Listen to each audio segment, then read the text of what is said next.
Existe um lugar que talvez você esquece dele quando você está no dia mal, passando por algum momento difícil. Talvez você esquece que existe esse lugar. Ou talvez pelo fato de ouvir muitas mensagens de riqueza, prosperidade, algo terreno. Mas existe um lugar, e esse lugar ele não tem guerra. Este lugar é considerado um lugar de paz, onde não há choro, ou seja, não há dor, não há sofrimento, não há tristeza.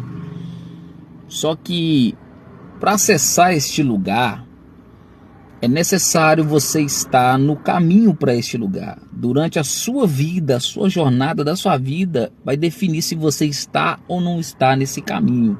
Porque esse caminho que te leva para este lugar. E o caminho se chama Jesus Cristo.